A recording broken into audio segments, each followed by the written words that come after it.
한국에너지공단 기후대응 이사를 수직을 하고요. 임원 마치고 나가라고 해서 나왔고요. 제 서울대에서 강의를 시작했습니다. 2003년부터 제가 94년에 에너지공단에 입사를 해서 27년 동안 기후변화 관련된 업무를 주로 거의 했고요. 2003년부터 정부 대표단으로 기후변화 협약 정부 대표단에 포함돼서 기후변화 협약 관련된 협상을 계속 했었습니다. 그리고 2015년부터 18년까지는 기후변화 협상 체계 안에서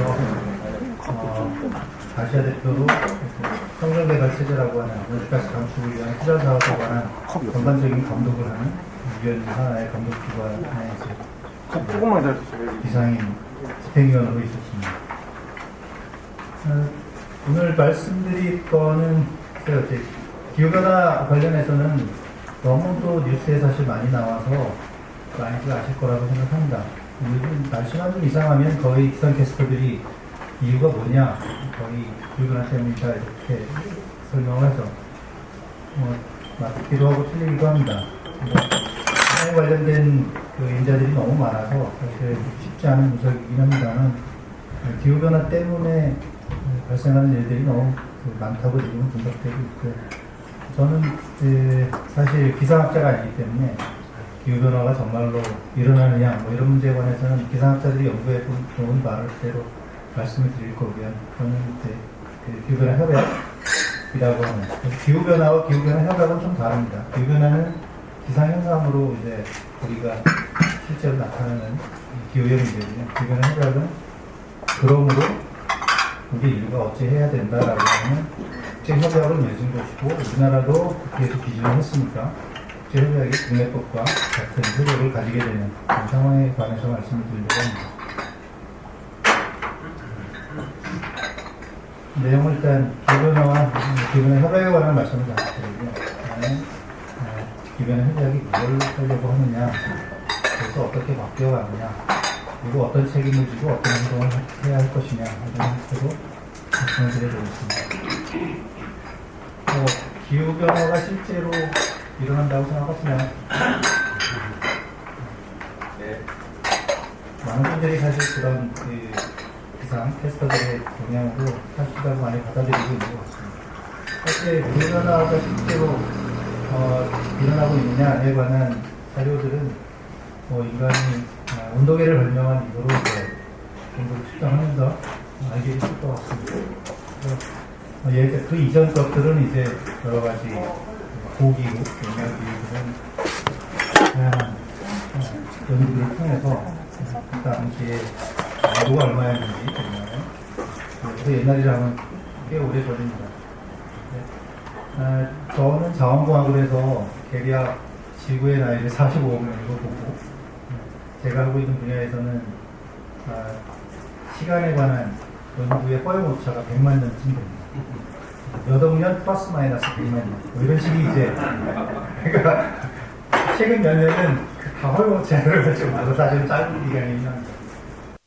인식하는 기간의 차이가 무척 크고요. 그러다 보니 사실 기후 문제를 그렇게 많이 이야기하고 있음에도 불구하고 잘 우리가 행동으로 바뀌는데 잘 억셉트되지 않는 이유는 이게 얼마나 길게 벌어지느냐에 따라서예요. 그러니까 기후변화 정책에 관해서 잘 안 올라옵니다.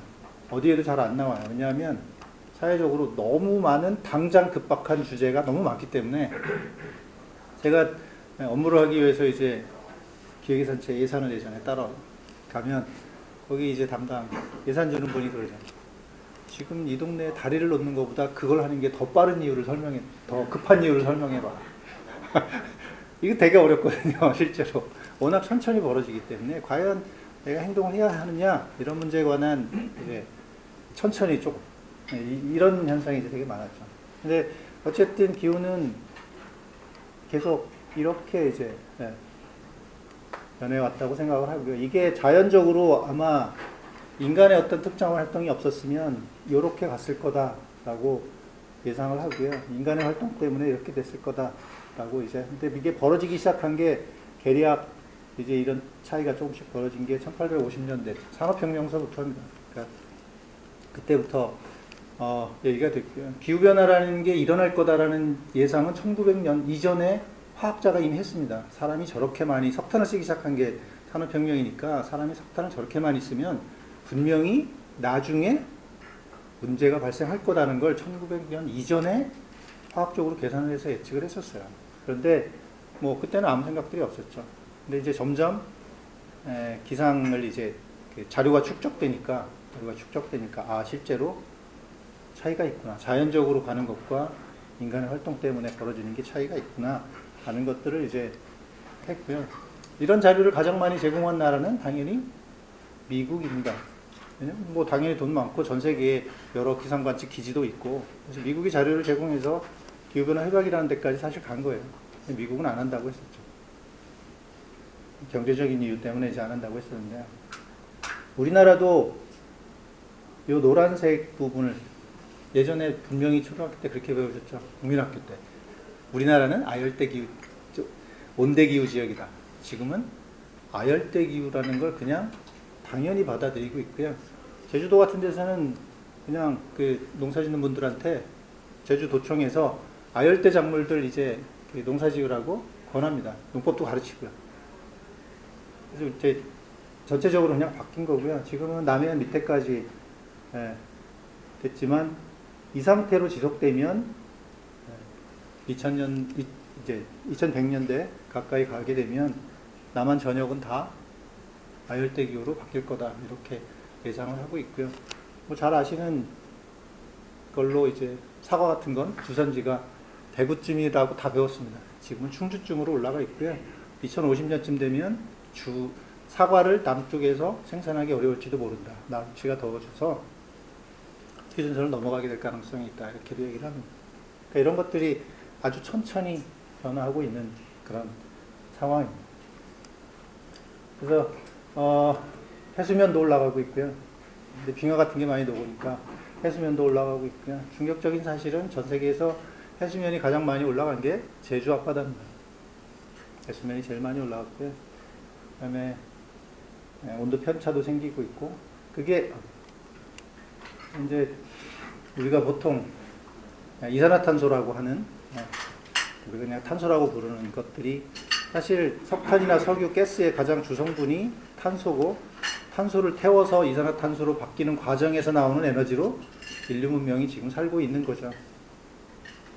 그래서 계속 늘어갈 거고요. 근데 이렇게 기후변화에 영향을 미치는 건 이산화탄소뿐만 아닙니다. 이산화탄소의 양이 제일 많아서 그냥 탄소라고 가장 대변해서 부르는 거고요. 가스는 40종, 50종이 넘습니다. 그런데 그냥 탄소로 환산하는 거고요. 다양한 종류의 가스들이 포함되어 있습니다. 농도가 이제 올라가는 것과, 이산화탄소의 농도가 대기 중에서 올라가는 것과 기온이 상승하는 그 방향이, 그래프가 거의 일치합니다. 그래서 이건 분명히 영향이 있는 것이다 라고 지금 판단을 하고 있는 거고요. 그래서 이런 상태로 계속 가면 곤란해질 거다라는 겁니다. 그래서 에너지 사용에 관해서 사실 꽤 노력을 해왔습니다. 실제로. 그래서 2000년에서 2019년 사이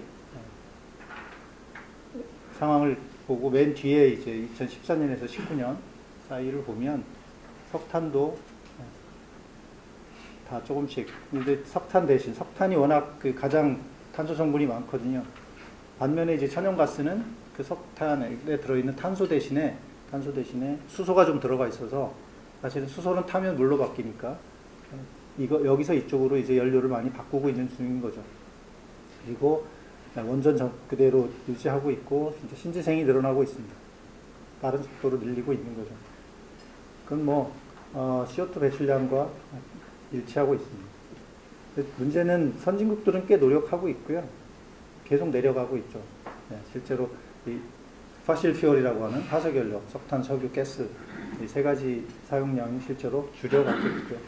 중국도 빠른 속도로 늘리다가 꽤 이제 노력해서 줄이고 있습니다. 사실 중국은 기후변화 때문이라기보다는 미세먼지 때문일 가능성이 더 큽니다. 미세먼지 때문에 실제로 뭐 중국 가보신 분들 잘 아시겠지만 앞도 안 보이고 숨쉬기도 어려운 상황이라서 미세먼지 때문에 난리 날 상황이니까 석탄을 줄이기 시작을 했습니다. 근데 이제 나머지 다른 그 나라들은 개발도상국들은 여전히 경제 성장을 위해서 에너지가 필요하다라고 하는 것이고요. 이런 것들을 어떻게 바꿔줘야 할 것인가가 이제 기후변화 협약이라는 이름으로 나타나게 됩니다. 기후변화 협약의 목적, 기후변화 협약 안에 써 있는 내용을 많이 보시면 기후변화 체계가 위험한 인위적 간섭을 받지 않는 수준으로 대기 중의 온실가스의 농도를 안정화하도록 달성하는 것이라고 하고요. 그 수준은 생태계가 자연적으로 기후변화에 적응하고 식량 생산이 위협받지 않으며 경제적 개발이 지속 가능한 방식으로 진행할 수 있도록 충분한 기간 내에 달성해야 한다라고 되어 있습니다. 기후가 산업혁명 이전에 비해서 지구의 평균 기온이 2도씨 이상 올라가면 인류가 살기 어려워질 거라고 이야기를 합니다. 사실 2도씨 별로 크지 않다고 생각을 하시죠. 왜냐하면 매일 일교차가 10도씩 되는 상황입니다. 2도 차이가 뭔 큰 문제냐? 지구의 전체 평균 기온 2도거든요. 그러면 지구의 대기가 가지고 있는 그 크기, 그 무게가 통째 2도가 변화한다는 건 엄청난 열량을 뜻하죠. 계략 예전에 아시는 그 고생대, 중생대, 신생대로 바뀌는 게 생물이라는 생자잖아요. 지구상에 있는 생물종의 반 가까이가 죽고 새로운 생물종이 나타나면 고생대에서 중생대로 바뀌어 가는 거고요. 또 그런 현상이 나타나면 중생대에서 신생대로 바뀝니다. 그때 온도 변화가 5도씨 정도였다고 얘기를 합니다. 2도씨는 그러니까 엄청 큰 거죠. 그런데 그 5도씨가 바뀌는데 지금은 불과 1850년서부터 200년 얘기잖아요. 그 5도씨가 바뀌는데 아까 말씀드렸죠. 몇천 년, 몇만 년, 백만 년 뭐 이런 시간을 가지고 바뀌어가는 상황인 건데요. 엄청 빨리 바뀌고 있는 상황입니다. 그래서 지금까지 산업혁명 이후에 평균 거의 1.5도 정도 올라왔습니다. 이제 남은 게 얼마 안 됐다고 얘기를 하는 거죠. 그래서 우리가 경제 활동을 위해서 대기 중으로 계속 배출할 수 있는 탄소 양이 사실 얼마 남지 않았다라고 하는 겁니다. 그런 생각을 가지고 기후변화 협약을 만들게 된 거예요.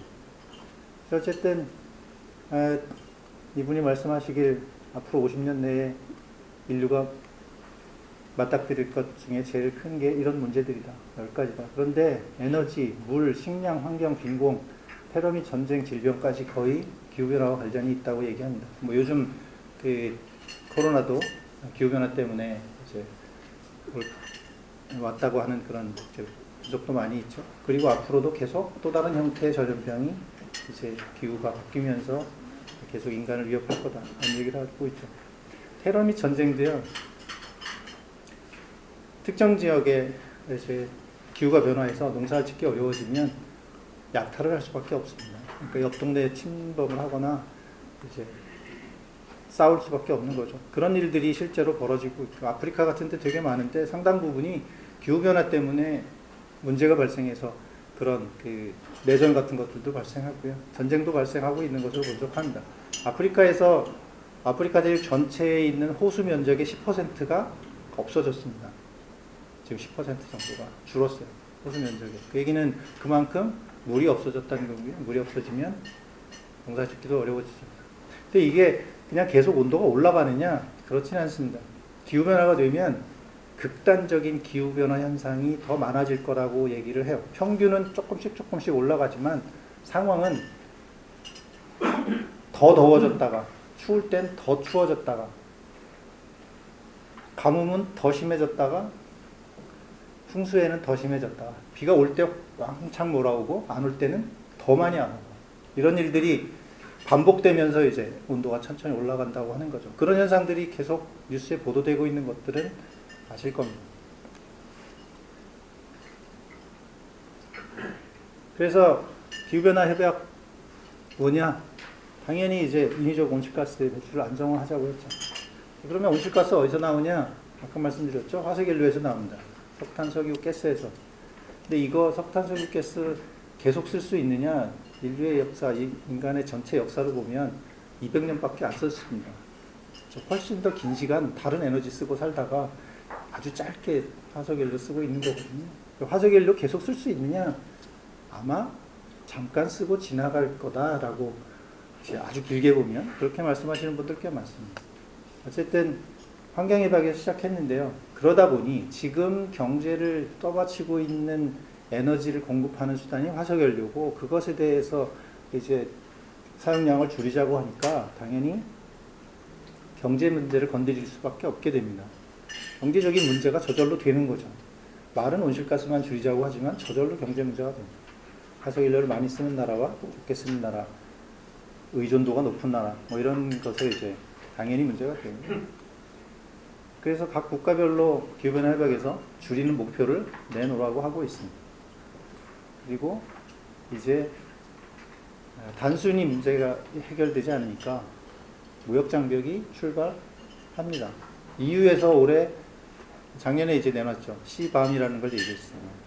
그러니까 뭐냐면 카본 보더 어드저스트먼트 메커니즘입니다. 탄소 국경 조정이라고 그냥 직역을 하는데요. 관세죠. 탄소 관세입니다. 즉 탄소 배출량이 많은 나라에서 제품을 EU에 팔 때는 EU의 똑같은 철강이라도 한국에서 생산하는 철강이 EU의 철강 생산할 때보다 탄소 배출량이 많으면 그 차이만큼의 관세를 매기겠답니다. 근데 이렇게 한쪽에서 시작을 하면 무역의 문제는 일방적으로 맞을 수 없기 때문에 다른 데도 준비할 수밖에 없고요. 미국도 준비하고 있습니다. 사실은 미국에서 이미 2013년, 14년에 상원의원에서 왁스만 마키법이라고 탄소 국경 조정에 관한 법률을 냈어요. 그런데 뭐 중국, 프랑스 이런 데서 좀 반대했었고 그래서 일단 그때는 부결됐습니다. EU가 실제로 이제 곧 탄소 국경 조정을 시작한다고 하니까 미국도 그때 이미 준비가 거의 다 된 상황이기 때문에 법률안으로 조만간 할 가능성이 있다고 봅니다. 그러고 보니 이제 그러면 에너지를 그렇게 공급하지 않고 다른 형태로 공급하게 되려면 그런 기술을 가지고 있느냐의 여부가 이제 에너지 지금 사용하고 있는 화석 에너지를 적게 쓰고 앞으로 어떤 형태의 에너지를 공급하느냐가 중요하죠. 그런 기술을 가지고 있느냐가 핵심입니다. 그래서 일본이 이런 형태의 기술 개발을 열심히 하면서 뭐라고 했냐면 앞으로는 유전을 가진 나라가 에너지를 생산하는 나라가 아니라 에너지를 생산할 수 있는 기술을 가진 나라가 산유국이라고 하면서 엄청 노력했었습니다. 최근 들어 와서는 이런 것들이 전부 경제에 조금씩 다 반영되고 있죠. 지금 차 살 때 제일 먼저 보는 게 뭐죠? 연비입니다. 네, 연비입니다. 전 이렇게 빨리 차량이 변화할 거라고는 사실 생각을 못했어요. 왜냐하면 차량은 자기가 쓸 에너지를 자기가 싣고 다녀야 해요. 그래서 그 싣고 다니는 에너지가 밀도가 되게 높아야 돼요. 그러니까 작은 양으로 많은 힘을 낼 수 있는 에너지여야 해요. 그렇기 때문에 바꾸기 쉽지 않습니다. 근데 차량이 제일 빨리 바뀌더라고요. 다른 거는 고정되어 있는 거기 때문에 에너지를 계속 뭐 전선이든 파이프든 공급하면 되지만 차는 계속 움직여야 돼서 공급받고 있는 게 아니잖아요. 그래서 싣고 다녀야 되는데도 불구하고 차가 제일 빨리 바뀌고 있습니다. 이런 것들이 조금씩 이제 연비 문제에서 아예 전기로 바꿔가는 이런 형태로 실제로 나타나고 있는 거죠. 디젤 게이트는 왜 일어났어요? 그것도 연비 싸움이었잖아요. 연비 속인 거고. 그렇게 속여서라도 소비자들에게 어필하지 않으면 살아날 수 없다는 게 자동차 회사들의 생각이었던 거죠. 2015년에 이제 94년에 만들어진 기후변화 협약에서 파리협정이라는 걸로 갔습니다. 그 이전에는 교토의정서 체제였어요. 그래서 94년에 기후변화 협약을 만들고 97년에 일본 교토에서 교토의정서라는 걸 만들어서 선진국들은 온실가스를 감축하라고 했습니다. 먼저. 왜냐? 당연히 산업혁명 이후에 석탄, 석유, 가스를 많이 쓴 건 선진국들이니까 선진국들 먼저 줄여라 라고 했습니다. 그리고 그 협약 안에 어느 나라는 얼마만큼을 줄이라는 것까지 다 적혀 있었어요. 다 적혀 있었습니다. 그게 이제 그 기후변화 협약에서 이야기하는 아주 중요한 원칙인데 CBDR이라고 부른다. Common but Differentiated Responsibility. 지구상에 사는 모든 인간은 기후변화에 책임이 있다. 그러나 책임의 크기에는 차이가 있다. 차이가 있다는 건 선진국이 책임이 더 크다. 그러니 먼저 줄이고 거기에 들어가는 비용도 내야 한다. 선진국이 몰아내야 한다. 그래서 기후변화 협약은 선진국들이 개발도상국한테 자금과 기술을 지원하라고 되어 있습니다. 자금과 기술을 주라고요. 무상으로요. 그냥 내줘야 하는 거죠. 그래서 선진국들이 낸 돈으로 만든 재원이 그린 클라이밋 펀드입니다. GCF 인천 송도에 있죠. 사무실이. 그거 우리나라가 유치해온 거죠. 1년에 1,000억 달러 이상씩 선진국들이 내자고 약속을 했습니다. 물론 다 내고 있지 못하죠. 경제 어려우니까 다들 피하고 있죠. 정부 예산으로 그렇게 매년 내기 어렵죠. 그러니까 이제 여러 가지 방책을 통해서 민간이 부담하도록 바꾸어 가죠. 사실 저는 기후변화 협약은 만일 기후변화에 대응하는 인간의 활동이 충분히 경제성이 있고 돈이 벌린다면 기후변화 협약 안 만들었을 거예요. 가만히 있어도 알아서 할 테니까, 돈 벌기 위해서. 그런데 협약을 만들어서 하라고 강요를 하는 거죠. 왜? 안 할 거니까. 지금 무슨 얘기냐면 기후변화 협약은 지금 우리가 알고 있었던 경제성을 뒤집어 주려고 만든 겁니다. 일부러, 억지로. 그러니까 왜 경제성 없는데 그런 거 하라고 해? 그런 거 하라고 만든 게 기후변화 협약이죠. 경제성을 얻으려고 하는 거죠. 예전에는 경제성 없다고 생각한 걸 하라고 하려고요. 일부러. 그렇게 만들어진 겁니다. 그러니까 경제성 없는 거 왜 해야 되냐고 반문하는 게 사실 그냥 이상한 거예요. 그때는 교토의정서 때는 선진국들만 먼저 하라고 했습니다. 목표도 차이가 났고요. 그리고 협상에서 목표를 설정했습니다. 그래서 목표 설정하는 협상을 목숨을 걸고 했어요. 우리나라도 정말 대단했습니다. 제가 일본 기후대사하고 이제 쉬는 시간에 물어봤죠. 일본은 여기 뭐하러, 협상의 목표가 뭐냐? 한국 같은 나라를 선진국에 포함시켜서 온실가스 감축 목표를 갖도록 만드는 거. 넌 뭐하러 오냐? 그랬어요. 우리는 안 들어가려고 오지. 왜냐하면 94년에 기후변화 협약이 됐기 때문에 우리나라는 96년에 OECD에 들어갔으니까 당시만 해도 개발도상국으로 분류가 돼서 여전히 개발도상국의 입장을 취할 수 있었고요. 그런데 그때가 이제 90년대 중반이 우리나라가 경제가 가장 빠르게 규모가 커질 때라서 1년 1년이 다르게 이제 선진국에 가까워지는 거예요. 그러니까 일본, 특히 일본 같은 나라 보면 엄청 기분 나쁘죠.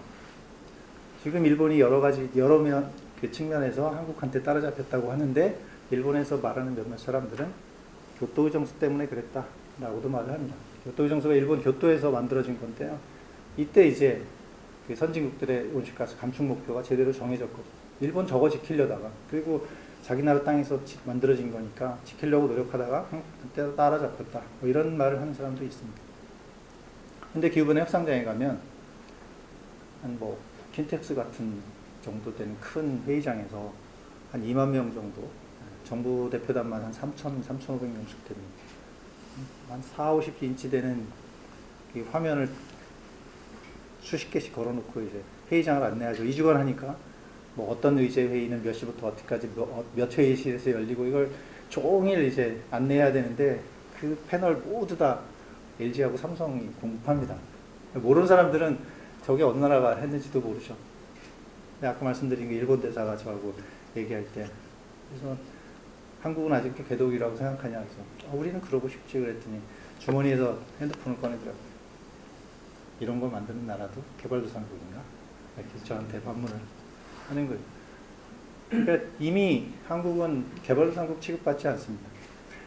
기후변화 협약에서 개발도상국, 이제 선진국과 개발도상국의 싸움이에요.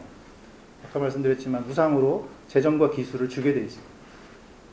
저는 그냥 좀 안 좋은 표현이지만 기후변화 협상은 개발도상국의 삥뜯기와 선진국의 쌩까기의 싸움이다. 이렇게 얘기를 합니다.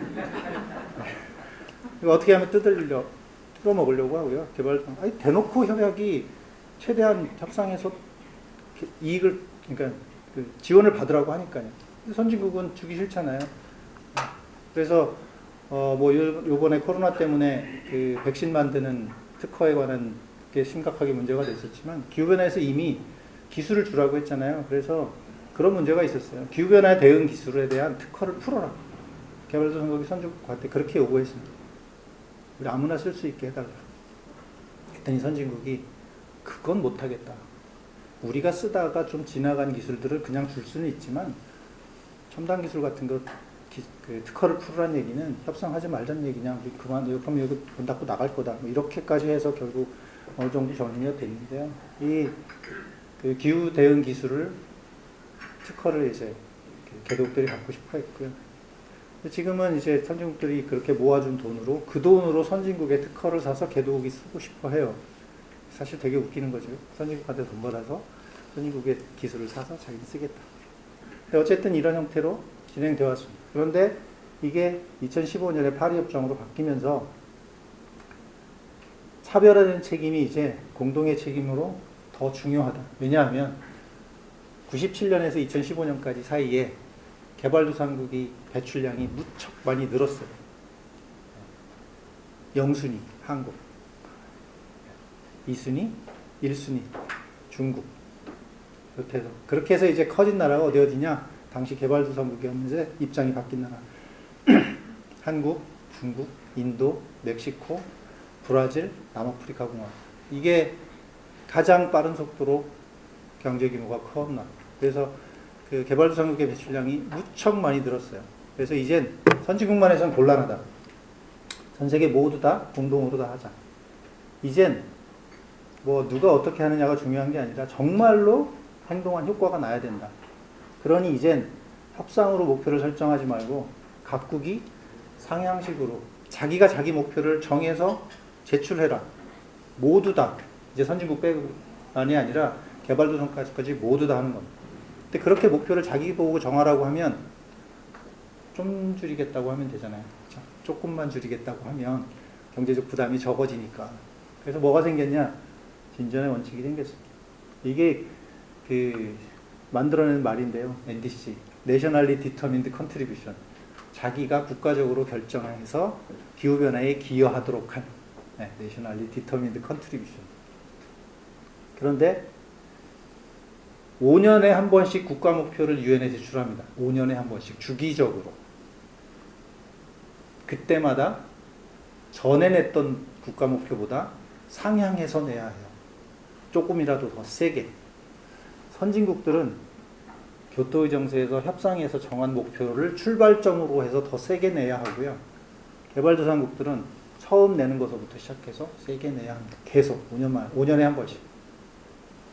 그래서 계속 목표를 상향 조정할 수밖에 없는 겁니다. 돈을 이제 G7 같은 데서 모아서 하고 있고요. 그래서 어쨌든 예전에는 선진국만 주로 했고요. 그 다음에 선진국들이 이제 자기가 줄이기 사실 어려우니까 이미 사회가 고도화돼서 줄이기 쉽지 않아요. 그러니까 개발도상국 같은 데 투자해서 개발도상국에서 돈을 좀 자기가 투자하고 거기서 실적을 가져다가 자기가 목표 달성하는 데 쓰도록 한 것. 뭐 이런 게 탄소시장입니다. 배출권을 가지고 오는 거죠. 투자해서. 투자한 자의 실적으로 인정을 하는 거니까. 사실 배출권이라고 하는 게 온실가스 감축 실적인데 그 실적을 만들기 위해서 그것도 그냥 생산하는 거라고 생각하면 감축 실적을 생산하기 위해서 투자한 자가 있으면 당연히 실적은 투자자의 것이겠죠. 그러니까 선진국들이 개도국에 투자해서 탄소시장을 통해서 자기가 가져다 쓰게 만들었습니다. 파리협정에서는 이제 선진국의 감축뿐만 아니라 전 세계가 모두 감축에 참여해야 되고요. 개발도상국들이 기후변화가 실제로 진행되고 있으니 거기에 어떻게 적응해서 살 것인가도 중요한 문제이고 그렇게 못 사는 나라들이 기후변화에 적응해서 사는 데에도 지원을 해줘야 된다라고 해서 적응 문제도 들어갔습니다. 사실 적응 문제는 우리도 실제로 이제 하루하루 접하는 문제입니다. 예를 들어서 저보다 더 전문가들이시겠지만 소양댐을 지을 때 지난 400년간 몰 수 있는 최대 홍수량을 충분히 커버할 수 있을 만큼 계산해서 강도를 정한다. 뭐 이렇게 하잖아요. 그런데 그 정도의 강도가 최근 10년간 두세 번 가까이 오는. 이렇게 이제 자주 문제가 발생하죠. 그럼 이거 그대로 둘 것이냐, 더 다시 보강해야 하느냐의 문제. 그다음에 강릉 지역에 매미 비롯해서 연 3년간 태풍이 지나가면 집이 부서졌잖아요. 그런데 원래 그 위치에 다시 집을 짓는 게 정상인 겁니다. 그런데 그 다음에 또 와서 또 부서지면 그 다음에 생각하게 되죠. 여기 또 지어야 되나? 아니지.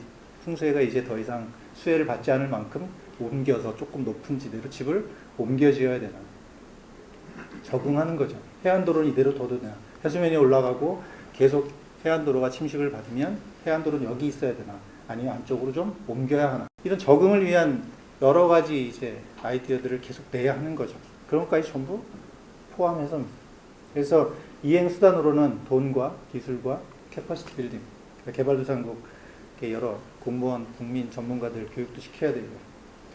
이 체제의 투명성은 여기는 의무준수위원회라는 데서 선진국들이 하자고 목표대로 했는지에 대해서 평가를 하게 되어 있습니다. 그런데 이제 그런 게 어려워졌어요. 모든 나라가 다 상향식으로 목표를 제출하니까.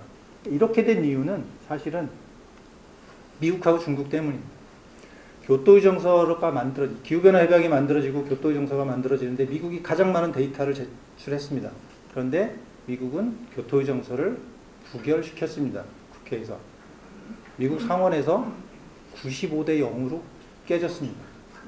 한 명도 동의하지 않았어요. 미국 경제에 부담이 된다는 이유로. 중국은 개발도상국이었기 때문에 국가 목표가 없었습니다.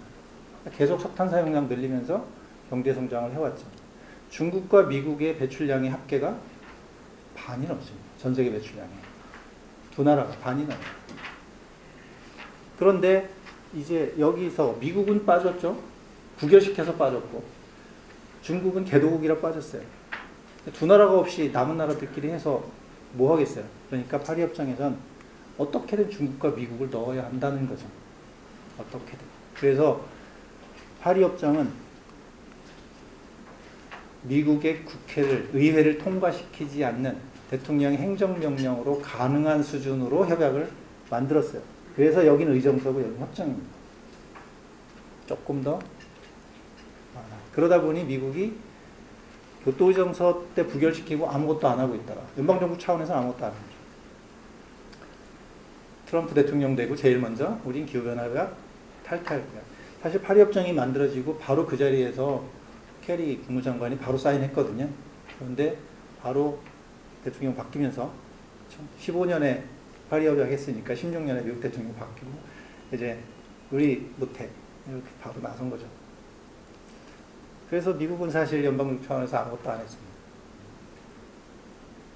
그런데 제일 먼저 이제 바이든 대통령 되고 나서 제일 첫날 대통령 되고 처음 한 게 뭐였죠? 기후변화 협약에 복귀하겠다였습니다. 미국이 처음으로 국제사회에 기후변화 협약에 어떤 행동을 하겠다는 걸 처음으로 말하기 시작한 겁니다. 실제로 이제 하겠다는 거. 파리협정이 그만두려면 협정에 사인하고 1년이 지나야 탈퇴를 할 수 있고요. 그리고 3년이 지나야 탈퇴를 얘기할 수 있고 1년이 지나야 효력이 납니다. 근데 효력이 실제로 언제가 났냐면 미국 대선 다음 날이었어요. 즉 트럼프 바이든 붙은 다음 날. 이게 누가 대통령이 될 건지 다음 날 미국의 탈퇴가 국제법적으로 효력이 발생하는 거예요. 그렇게 해서 트럼프가 이제 우리는 탈퇴할 거야라고 선언해놓고 대선에 들어갔는데 졌잖아요. 그러니까 바이든 대통령이 그때 선언한 거 탈퇴하겠다고 한 거 복귀하겠습니다라고 하고 돌아온 거죠. 그래서 미국이 이제 정말 연방정부 차원에서 이제 처음 시작한 거예요. 전 개인적으로는 뭐 약간 우리나라는 미국 뒤에 좀 숨어 있었다는 생각을 합니다.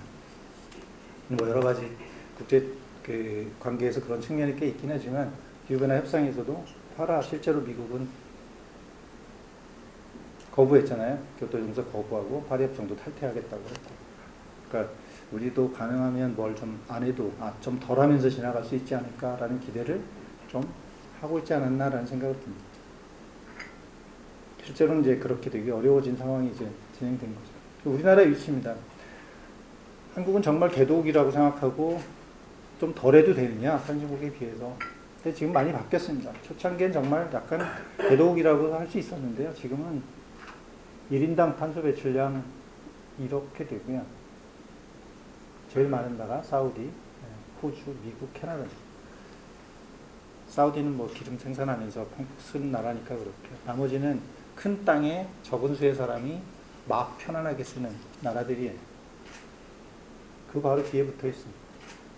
1인당 배출량이죠. 그 다음에 역사적 배출량입니다. 선진국들은 산업혁명한 지 오래됐는데 우리는 뭐 산업 경제 발전한 지 얼마 안 되지 않았냐. 근데 역사적 배출량 1850년부터 쳐도 네, 이제 꽤 순위가 높죠. 교토의정서의 선진국이라고 분류되어 있는 나라가 40개국입니다. 지금 동구권도 다 들어가 있어요. 왜냐하면 유럽의 일부분이었기 때문에 산업혁명을 일찍 시작했기 때문이죠. 지금 다 우리 밑에 있죠. 그 다음에 뭐 총배출량, 화석연료에서 나오는 총배출량. 그러니까 총배출량, 역사적 배출량, 1인당 배출량. 어떤 지표를 갖다 대도 이젠 회피하기 어렵습니다. 우리나라 에너지 밸런스입니다. 이게 이제 대충 에너지 수입 이 정도 하고요. 거의 다 수입해서 써야 합니다.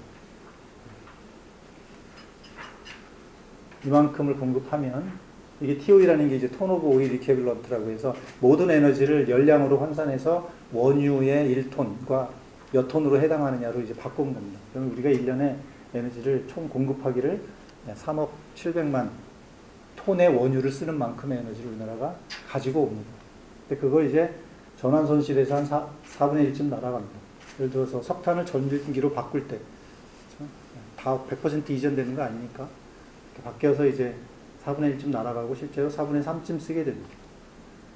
실제로 여기서 이제 줄이려면 정말 에너지 효율을 올려야 하는 거고요. 전환 손실은 무조건 가장 줄여야 하겠죠. 예.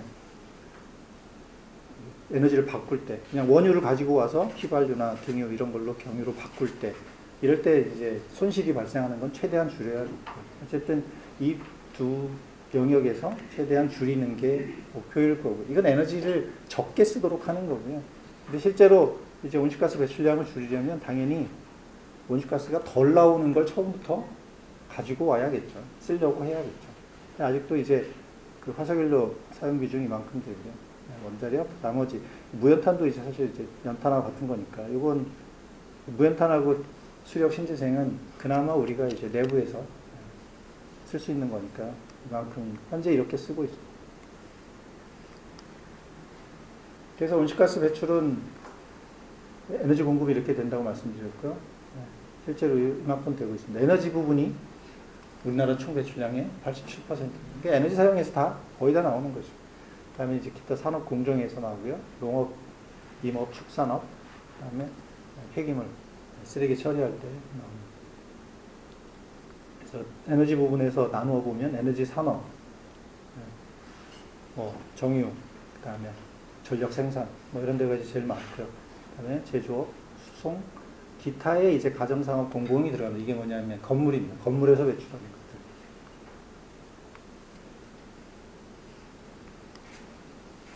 것들. 각국이 이제 내놓은 목표들입니다. 그래서 2030년까지 일단 2030년을 목표로 그 NDC라고 하는 국가 목표를 내놓으라고 했어요. 그래서 각각 이렇게 내놨습니다. 보시면 되고 미국, 캐나다, 미국만 해도 교토의정서 거부했었으니까요. 원래 교토의정서의 기준이 90년 대비로 얼마 줄여라였습니다. 그래서 유럽 쪽은 이렇게 계속 하고 있고요. 미국은 교토의정서 거부했고 캐나다하고 일본은 들어갔다가 나중에 빠져나왔습니다. 여기는 이제 연도를 바꿔서 목표를 얘기했죠. 그런데 2050년까지 지금 2050년 탄소 중립을 이야기하니까 2050년까지 쭉 균등하게 내려간다고 가정을 하면 2030년 감축 수준은 이렇게 됩니다. 2030년까지 이만큼 줄인다는 거죠.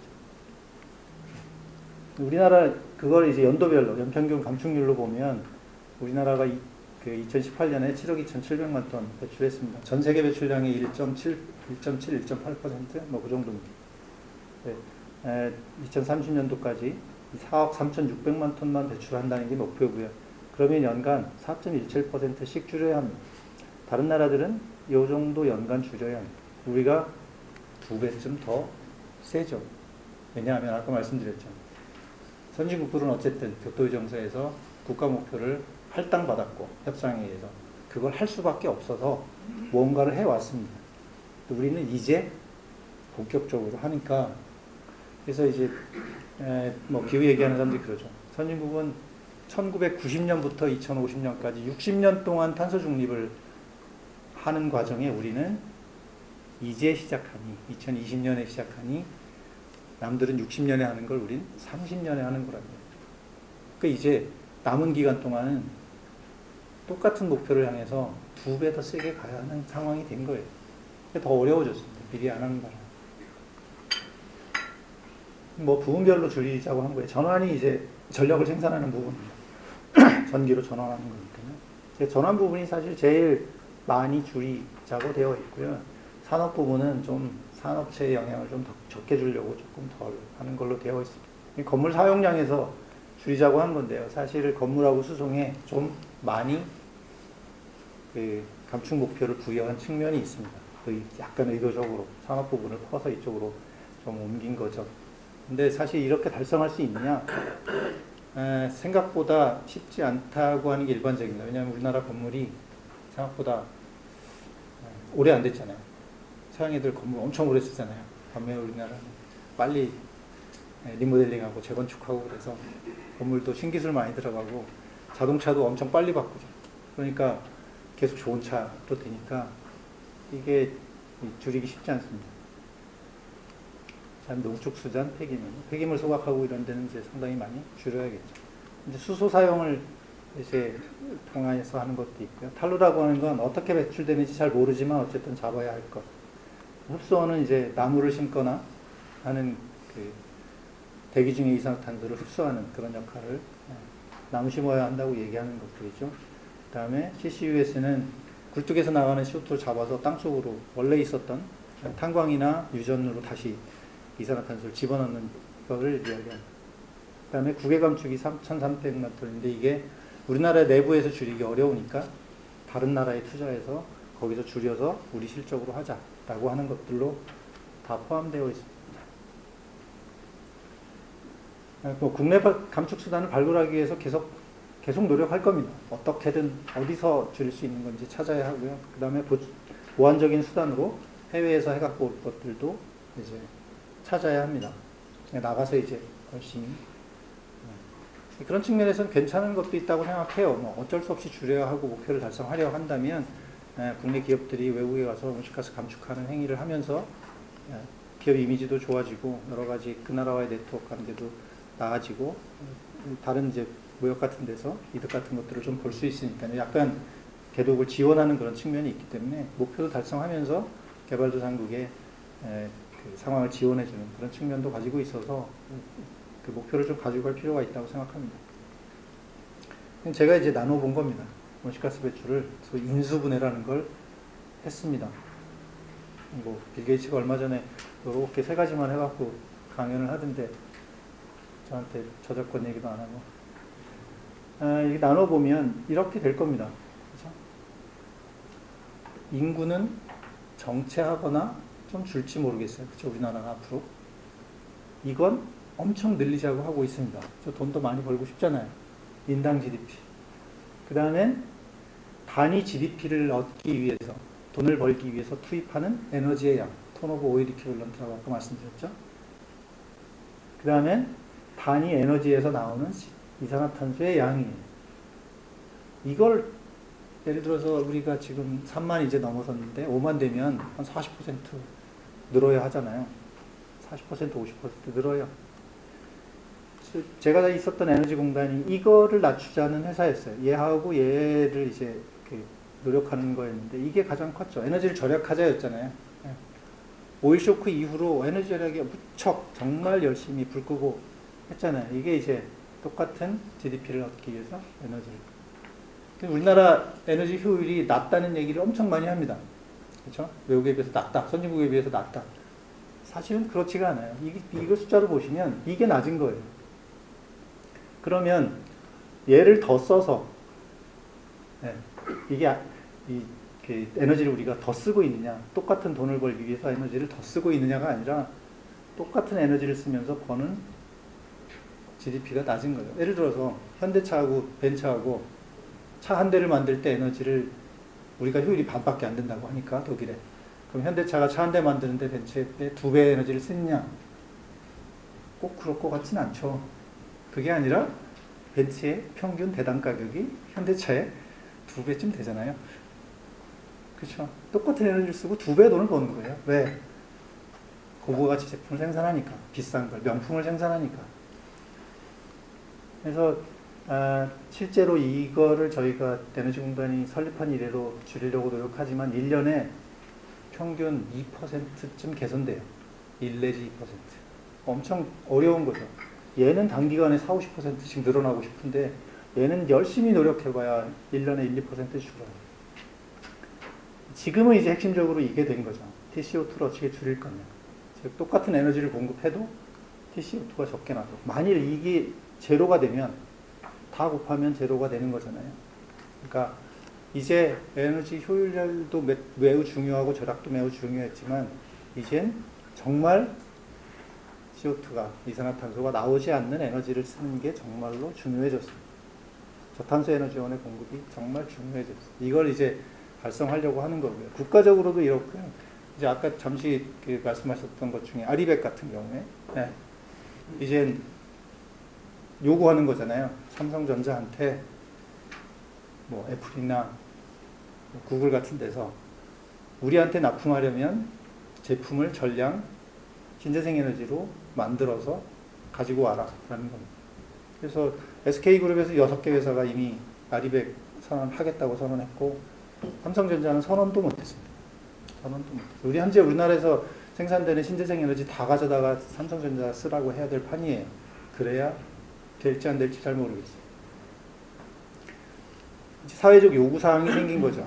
이제 유엔이 탑다운으로 목표를 정해서 국가에게 책임을 지우고 국가가 책임을 기업들에게 할당하는 배출권 거래제 같은 것들도 있고 반면에 이제 민간 영역에서 스스로 알아서 이제 자기와 관련된 경제 활동에 대한 걸 스스로 정리하기 시작한 겁니다. 구글 같은데 제일 소비자의 접점이 많을 겁니다. 하루 온종일 들고 있고요, 핸드폰. 그러니까 소비자의 요구에 가장 민감할 수밖에 없어요. 소비자들이 뭔가 말을 하면 들어야 하고요. 그러니 그걸 들어서 구글이 그런 형태의 요구사항을 만들면 거기에 공급망으로 연결되어 있는 다른 회사들 다 따라갈 수밖에 없는 거죠. 그 국가가 요구해서가 아닌 거잖아요. 그냥 사람들이 요구하면 그 요구사항을 받아들일 수밖에 없는 데서 이제 시작되는 거죠. 이건 그냥 우리나라 정부에서 하고 있는 거예요. 제 생각엔 뭐 건물과 관련해서는 현재는 건물 부분은 배출 부분 양도 실제로 좀 적고 특히 건설 산업 같은 경우에는 제품인 건물이 배출하는 게 전체 라이프 사이클에서 한 70% 될 것 같고요. 건설 과정에서는 정말 적고 그다음에 상당 부분은 또 원자재, 철강, 유리, 시멘트 같은 데서 배출되고 그리고 그 건설 산업 하는 그 건설 과정 자체에서는 엄청 적을 거라고 생각합니다. 그러다 보니 아마 제품에 대한 즉 건물의 기능, 건물의 성능에 대한 어떤 그 규제, 제도 이런 것들을 맞추는 게 일단 급할 거라고 생각이 돼요. 그래서 이건 점점점 세질 겁니다. 이제 뭐 제로 에너지 건축물 이런 것들 요구할 거고요. 계속 이제 건축 그 규정을 바꿔서 집어 넣으려고 하겠죠. 그래서 뭐 법적으로 바꾸거나 아니면 계속 어떤 요구를 하고 인센티브를 제공하고 하는 것들이 계속 될 겁니다. 대개 배출하는 걸 보면 이게 이렇게 스콥 1, 2, 3라는 걸로 나눠요. 스콥 1이 회사 내에서 자기가 직접 배출하는 겁니다. 뭐 보일러 같은 거, 제조업 같으면 공정이 있고요. 그 다음에 회사가 보유하고 있는 차량, 그래서 이제 돌아다니면서 배출하는 거 있고, 어디서 나오는지 잘 모르겠지만 나오고 있는 거, 누출 이렇게 있습니다. 이게 스콥 1이고요. 스콥 2는 내가 생산하지 않으나 내가 쓰고 있는 거. 전력하고 수증기는 사다 쓰잖아요. 스팀하고 전기는. 근데 내가 쓴 만큼 저쪽에서 배출을 하는 거니까 우리나라에서는 제도상 여기까지를 배출하는 배출자의 책임 영역으로 두고 있습니다. 유럽은 여기까지 하고 있고요. 그러니까 유럽은 전기나 증기가 자기 책임이 아니니까 전기로 다 바꾸면 돼요. 전기 보일러로 전부 바꾸면 자기는 책임이 없어져요. 그 대신 이제 전기 요금이 올라가죠. 그걸 요금으로 그냥 하라는 거죠. 근데 우리나라는 그렇게 되면 당장 발전소도 좀 더 지어야 되고, 이 기후변화에 대응하는 방법으로 인간이 지금 생각하고 있는 가장 큰 게 에너지는 가능한 전기로 공급한다. 전기는 가능하면 신재생으로 한다예요. 전력화가 진행될 겁니다. 가능하면 자꾸 전기로 바꿨습니다. 그래서 전기요금이 올라갈 수밖에 없고 전기요금을 대응해야 하는 거죠.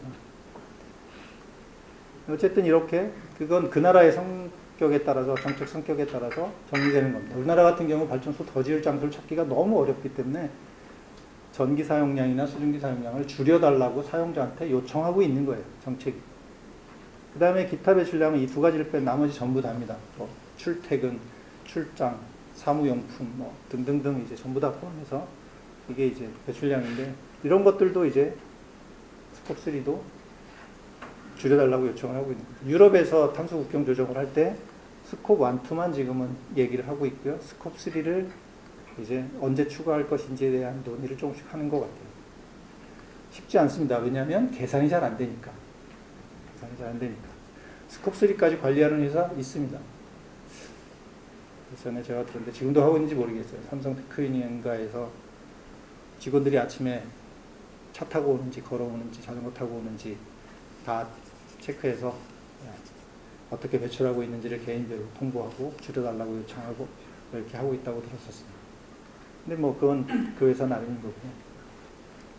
우리나라에서는 기업의 총 배출량이 연간 12만 5천 톤이 넘으면 배출권 거래 대상에 들어갑니다. 배출권 거래 대상이 된다는 얘기는 연간 얼마 이상 배출하지 마세요라는 걸 정부가 정하고 그것보다 적게 배출하면 잉여 배출권을 팔고 모자라면 사야 된다는 겁니다. 지금 1톤에 3만 원 좀 넘었습니다. 3만 원 좀 넘었습니다. 포스코 같은 데는 심각하죠. 포스코 연간 배출량이 7천만 톤 가까이 됩니다. 우리나라 총 배출량의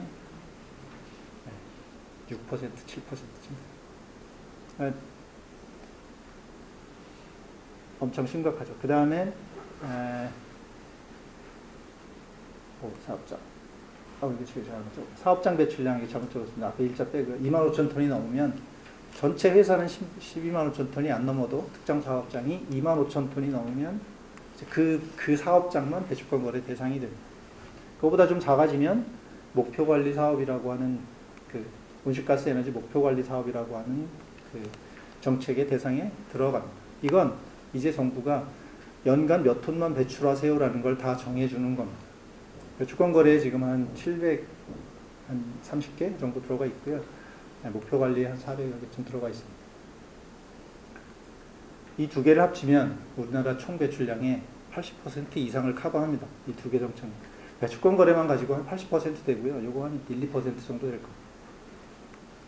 그러니까 우리나라는 정말 대기업들이 많아서 우리나라 배출권 거래 대상인 700개 업체가 국가 총 배출량의 80%쯤 배출한다는 거죠. 그러니까 집중적으로 관리하는 거죠. 그래서 이제 제조업체들은 상당히 되게 힘듭니다. 아마 건설업에는 배출권 거래 대상인 업체는 거의 없을 것 같고요. 목표 관리 대상은 있을 것 같습니다. 그래서 이게 하향식으로 이제 정부가 유엔이 정하고 유엔이 이 작업을 할 때 유엔의 가장 큰 두 리더가 한국인이었죠. 이런 과정에 간 사무총장 반기문, 그다음에 이런 기후변화 협약과 이런 것들을 이끌어가는데 가장 많은 데이터를 제공하는 IPCC라고 하는 과학자들의 단체가 있습니다. 세계 기상기구와 그 유엔 환경계획이 만든 한 3,000명 정도 참여하는 과학기구가 있어요. IPCC라고. 노벨 평화상도 받았죠. IPCC 단체 이름으로. IPCC 의장이 이회성 박사님입니다. 예전에 이제 대선 나오셨던 이회창 그 동생. 세계적으로 유명한 에너지 경제학자입니다. 그래서 한국인 두 분이 이렇게 되는 국제적인 과정을 이끌고 간 거예요. 그래서 사실 약간 그 환경하는 분들한테 우리나라가 욕먹는 측면도 있어요. 세계를 이렇게 끌고 가면서 왜 너희는 그거밖에 안 하냐. 뭐 이런 이제 좀 말도 들었죠. 어쨌든 이렇게 하향식으로 접근해 나가는 방식들이 있어서 이건 정책과 제도로 책임을 만들어서 일정한 규모 이상이 되면 책임을 정부가 제도적으로 지도록 하는 거죠. 배출권 거래제가 이제 대표적인 거고요. 그다음에 이제 사회적 요청이 있습니다. 아까 이제 구글이나 애플 사례도 얘기했지만 보통은 이러한 그 아까 그 제조업체 같은 경우 포스코 그러면 자기가 배출하는 것만 책임지는 거잖아요. 요만큼만 책임인 거예요. 그런데 이제 어떤 원자재를 쓰는지, 탄소가 얼마만큼 배출되는 원자재를 쓰는지, 제품을 사용할 때는 얼마나 배출되는지, 그리고 제품이 폐기 및 재활용 부분할 때는 얼마나 배출되는지에 대해서 자료를 공개하고 줄이라는 사회적 요구가 이제 급등하고 있죠. 최근 한 2, 3년간 엄청 빨리 늘어났습니다. 이걸 이제 처리해야 되는 게 훨씬 더 어려울 수 있습니다. 삼성전자가 국가적으로 안 되면 벌금이라도 내지, 배출권 거래제 그랬는데 구글에서 나는 안 그러면 제품 안 받아 이러면 더 문제잖아요. 이건 그냥 법으로 강요한 게 아닌데 훨씬 더 사회적 요구 때문에 더 힘들어지는 거죠. 이런 것들을 동시에 피해 나가야 할 수밖에 없습니다. 그래서 이 과정에 이제 되고요. 그래서 정유회사들도 일부 노르웨이산, 북해산 원유 사는 걸 조금씩 늘린다고 해요. 왜냐하면 노르웨이가 원유를 생산하면서 그때 발생하는 탄소 배출량을 위해서 조림 사업을 엄청 열심히 하고 있다고 발표했거든요. 즉, 저 원유는 중동에서 나오는 것보다 탄소 배출량을 줄이려는 노력이 포함된 원유다. 이런 의미를 갖는 거죠. 소비자들은 그런 걸 원하고요. SK 정유에서 이미 온실가스 배출량을 줄이는 노력이 포함된 기름을 직영주유소에서 팔기 시작했습니다. 소비자들은 잘 모르지만. 좀 더 비싸지만 주유소마다 기름값이 다르니까 사람들도 아직 인식 못하죠. 근데 이미 시작했습니다. 이런 상황들이 이제 점점점 강화될 거고요. 여기에 이제 대응하는 게 필요하죠. 제가 찾아보니까 건설부분에서 배출량이 이래서 실제로 배출권 거래제는 안 들어갔고요. 목표 관리제만 들어갈 것 같고, 그다음에 해외 배출량 비중이 사실 국내 배출량만 갖고 정책의 대상인 거니까 해외 배출량 비중이 훨씬 더 높은 걸로 제가 이제 공지 같은 데 나오더라고요. 그 얘기는 이제 국내 정책보다 해외에서의 요구사항을 만족시키려고 하는 것. 이게 우리나라보다 더 빨라요. 네. 정말 무슨 뭐 규제가 없는 개도국에서 사업하는 게 아니라면 선진국의 요구사항이 더 빠릅니다. 그래서 그 부분을 대응하시는 게 필요할 것 같고요. 그래서 건설산업 같은 경우는 상대적으로 조직경계 내 배출은 적습니다. 반면에 스코프 1, 2 빼고 스코프 3의 배출 비중을 생각하셔야 될 거고, 특히 철강, 유리, 시멘트와 같은 자재기원 배출 비중이 높거든요. 그러면 그쪽 회사들이 배출량이 적은 제품을 생산하려고 하면 새로운 신기술이 들어가고 가격이 올라갈 겁니다. 그리고 가격이 올라가는 걸 당연히 소비자에게 전가하려고 하겠죠. 이런 부분을 이제 사실은 어떻게 협력할 것인가가 핵심일 것 같아요. 그 다음에 해외 배출량 비중이 높다는 건 해외의 요구사항도 크지만 동시에 아까 국외 감축 같은 경우에 밖에 나가 있는 그런 경험이 적은 제조업체들 같은 경우는 해외에서 배출권을 구해 갖고 오는데 능력이 좀 부족할 수 있어요. 정보도 부족하고. 반면에 건설부문처럼 밖에 나가서 하는 활동이 많으시면 해외에서 배출량을 줄이는 사업 같은 것들을 찾아서 하고 그걸 국내 기업들한테 배출권을 만들어서 파는 그런 형태의 사업도 고려하실 수 있을 것 같아요. 그런 부분이 이제 커질 겁니다. 당연히 3,300만 톤이면 지금은 3만 원이지만 가격 계속 올라갈 거고요. 유럽 배출권 거래제는 지금 1톤당 60유로를 넘어섰습니다. 가격 계속 올라갈 거라고 생각이 되고요. 그래서 이제 배출권을 구하는 것, 그리고 해외에서의 경험을 살려서 해외에서 배출권을 구하는 행동들을 좀 하는 것, 그런 게 좀 필요할 거라는 생각이 들고요. 그리고 어쨌든 아까 말씀드린 겁니다. 그래서 전체 전 과정에 관한, 특히 건물 부분은 다른 부분에 비해서 이 제품 생산 때 건설 과정에서보다는 전체 영역에 대한 요구사항이 많을 것이고요. 폐기할 때도 건설 폐기물에 관한 그런 규제 조치들이 점점 좀 세질 거니까요. 어쨌든 이젠 탄소를 자산이라고 생각하는 사람들이 꽤 많아졌습니다. 이제 카본 에셋이 됐고요. 배출권이 되면서 1톤당 3만 원, 5만 원 올라가면 이제 자산으로 관리해야 되는 거죠. 물론 그게 자산인지 부채인지에 관해서는 이제 정의를 하고 들어가야 하지만 카본도 에셋이다. 에셋을 자산으로 보고 이제 관리를 시작해야 한다. 그래서 여러 가지 물리적, 규제적, 평판의 위험, 비용과 신사 위협들이 생길 거다. 기존에 있었던 것들을 아주 뭐 그냥 사업을 유지하면서 효율만 향상시키는 것, 그걸 좀 이노베이션 하는 것, 아니면 아예 사업 전체의 방향을 조정하는 것, 이런 3단계로 본다면 이젠 점점 맨 아래 단계인 기존의 것들의 효율을 높여서 좀 배출량을 줄이는 것으로부터 이제 비즈니스 전체를 다시 보아야 하는 그런 형태로 요구사항이 늘어나고 있다라고 말씀드릴 수 있습니다. 이미 그 네덜란드 연기금에서 삼성에 보낸 질문사항이죠. 기존에 발표했던 탄소 감축 전력이 충분하다고 생각하십니까? 충분히 달성했습니까? 이렇게 안 하면 투자 빼겠습니다. 인 거죠. 실제로 이제 그 노르웨이하고 스웨덴 같은데 국부펀드가 노르웨이 같은데 국부펀드 엄청 큽니다. 그런 데서 석탄에 관한 투자는 다 철수했죠. 이미. 이런 형태들의 이제 금융 부분에서의 요구 사항들이 늘어나서 이제 재원 조달의 문제가 발생할 수밖에 없을 겁니다. 이런 것들을 전체 다 최근에는 이제 지속 가능 경영 보고서에 다 포함시켜서 답을 하고요. 그래서 얼마 배출하고 있고 목표가 뭐고 그룹별로 우리도 뭐 2045년까지는 탄소 중립한다. 정부보다도 빠르게 하겠다. 5년 빠르게 하겠다. 10년 빠르게 하겠다. 이런 것들을 발표할 수밖에 없는 겁니다. 다 이제 지적들을 하고 있어서 어쨌든 지금은 이제 건설 과정에서의 배출량이 적긴 하지만 전방위 앞뒤로 자재의 문제라든가 재원 조달, 자재 조달의 문제, 그다음에 폐기물의 문제까지도 이제 신경을 좀 쓰셔야 하고, 그다음에 기존의 화석 에너지 때문에 발주됐던 여러 가지 화력 발전소 같은 석탄 발전소 같은 그런 것들의 발전은 이제 엄청 줄어들 거라고 생각합니다. 이런 것들이 방향을 전환하는 것일 것 같고요. 해외 부분의 경험을 가지고 이제 온실가스 감축 사업을 하실 수 있는지 검토하시고 그거를 국내에 이제 힘들어하는 회사들에 공급하는 것도 괜찮습니다. 해외에서 발생하는 온실가스 감축 사업, 전 세계적으로 여러 개도국에서 그런 사업에서 발생한 실적을 많은 사람들이 한국의 배출권 거래 시장에, 탄소 시장에 팔고 싶어 합니다. 유럽은 자기네들끼리는 배출권이 60유로가 넘었지만 거의 이제 100유로를 향해서 가고 있는데요. 자기네들은 해외에서 사겠다고 하지 않았습니다. 그냥 내부에서 줄이겠다고 했어요. 비용이 좀 비싸도. 근데 우리는 밖에서 사온다는 목표를 이미 좀 가지고 있고요. 내부에서 더 많이 줄일 수 없으면 밖에서 더 많이 사와야 합니다. 목표를 달성하려면.